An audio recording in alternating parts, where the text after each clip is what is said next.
Olá, eu sou Mário Sérgio Salerno e o nosso tema agora é gestão do selecionismo. A gente viu em outra aula, aprendizagem, selecionismo, as abordagens para lidar com projetos de inovação envoltos em muita incerteza. O ambiente típico, o locus típico do selecionismo é um ambiente desconhecido. Eu tenho muita dificuldade para levantar dados, ou é muito caro levantar dados, né? Ou os dados são muito pouco confiáveis. E a natureza do projeto pode levar a mudanças radicais no seu transcorrer em cada ciclo de aprendizagem. Pode mudar a tecnologia, pode mudar a percepção de custos e assim vai. Então, nesses casos, se aposta em múltiplas rotas, em múltiplas direções, em múltiplas alternativas ao mesmo tempo, na esperança que uma dessas rotas dê certo e que a melhor das rotas seja escolhida a posteriori. Então, deixa o barco andar e eu vejo depois qual a melhor solução. O selecionismo é enfoque para lidar com projetos envoltos em incertezas científicas, tecnológicas, de desenvolvimento do produto, incertezas de recursos, de mercado, incerteza organizacional, incerteza regulatória, ou seja, o conjunto das incertezas que a gente vem discutindo nessa parte do videocurso sobre gestão de inovação mais radical, sobre gestão de incertezas. Tá? A abordagem via selecionismo e mesmo a abordagem via aprendizagem, ela ajuda a preparar o processo decisório geral da empresa. Por exemplo, para uma diretoria se sentir mais confiável ao alocar recursos para um determinado grupo de projetos. Para que a gestão do portfólio de projetos seja feita com um pouco mais de base, com um pouco mais de conforto para os seus decisórios. E ela também vai indicar a estratégia geral a ser seguida pela empresa. Quando uma empresa aposta em vários caminhos simultaneamente, ela está dizendo que ela quer efetivamente chegar naquele resultado, que ela quer dominar o mercado daquele produto antes que outros o façam. Né? Então, ela aposta num caminho e ela vai prestando atenção aos imprevistos e vai replanejando o projeto. Né? Só que ela não aposta num caminho, ela aposta em vários caminhos. Tá? E depois ela vai avaliando para saber qual daqueles caminhos é o mais conveniente. Vamos dar um caso.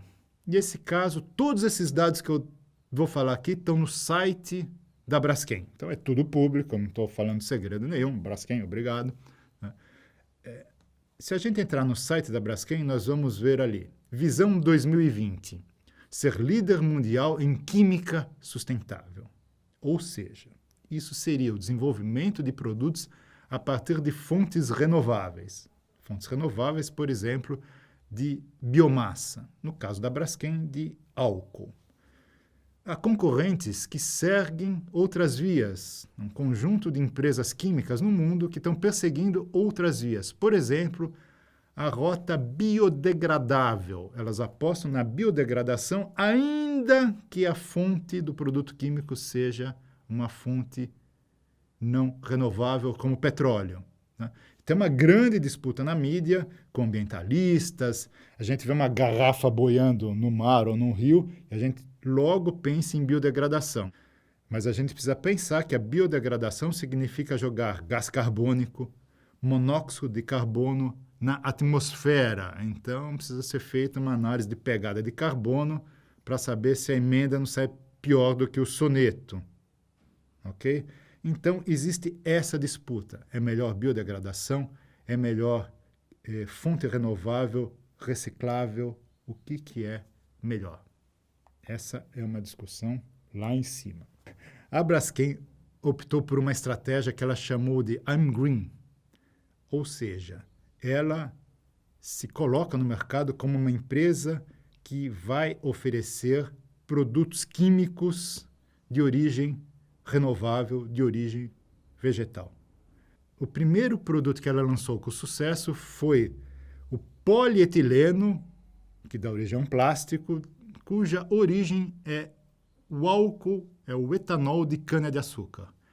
Ela construiu uma fábrica em 2010 com a capacidade de produção de 200 mil toneladas por ano. Está em operação, pode-se comprar o plástico dela sem nenhum problema. Tem uma certificação que garante a origem vegetal, é uma certidão negativa de carbono 14, que diz que aquele polietileno não tem origem fóssil, portanto, tem uma origem renovável, uma origem vegetal. Vocês estão vendo aqui o esquema geral do processo de produção do polietileno verde da Braskem.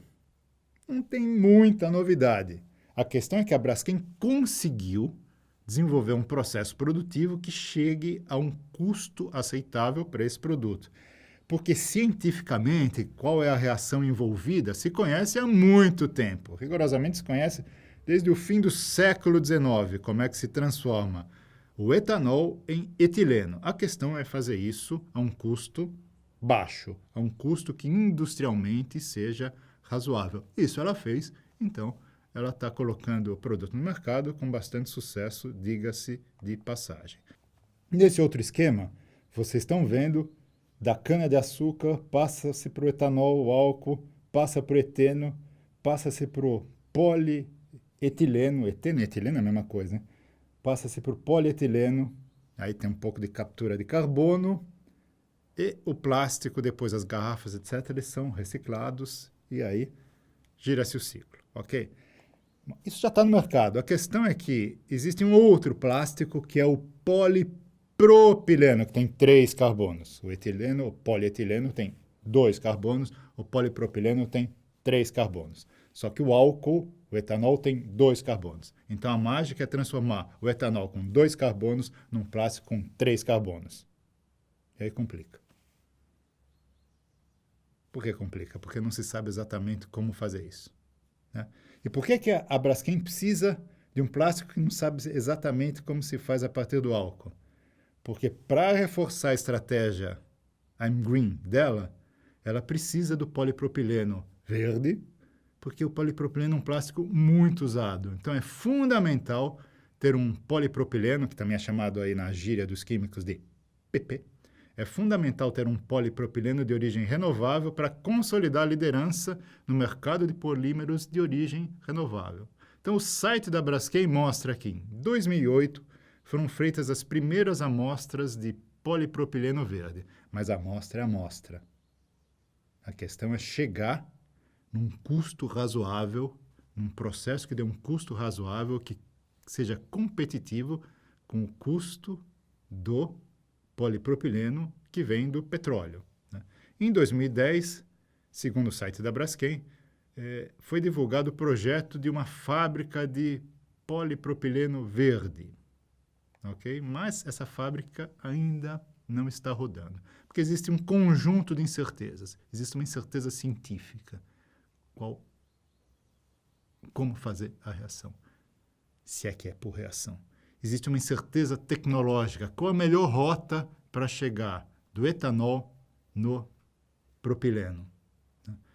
Não tem muita incerteza de desenvolvimento de produto, porque se chegar nessa rota, ok.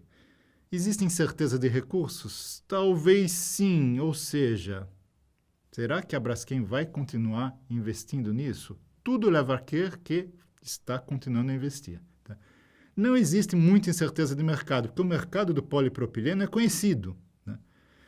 E aparentemente não tem muita incerteza organizacional, porque a Braskem está equacionando a incerteza organizacional, ou seja, a ausência de conhecimento interno que ela tem de recursos internos para fazer esse desenvolvimento, tendo acesso a recursos externos, a contratos com universidades, institutos de pesquisa e assim vai.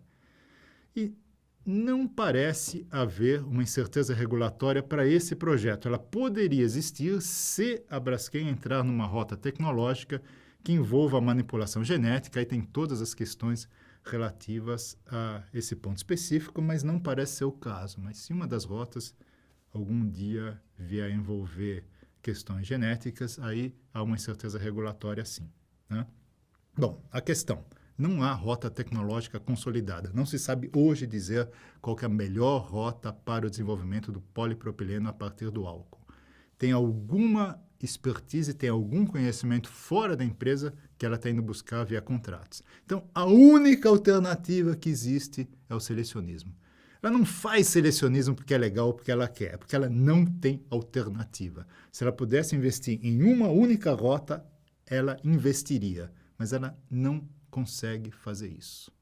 Então, ela vai buscar conhecimento fora, vai localizar as possíveis rotas. Veja bem, ela precisa descobrir, ela precisa intuir quais são as rotas. E, ao longo do tempo, ela vai abandonando rotas e abrindo outras. Algumas rotas não se mostram promissoras e aparecem desenvolvimento de rotas que, no início do projeto, não estavam previstas. Então, ela vai aprendendo no projeto, vai desativando investimento em algumas rotas e inaugurando outras. Tem um aprendizado em cada rota e tem um aprendizado do projeto como um todo, o que faz com que ela mude a estratégia, mude o investimento em determinada rota, abrindo outras, fechando algumas rotas e assim vai. Há um forte replanejamento do projeto como um todo durante a sua execução. Óbvio, isso só tem sentido num ambiente, num projeto envolto em enormes incertezas.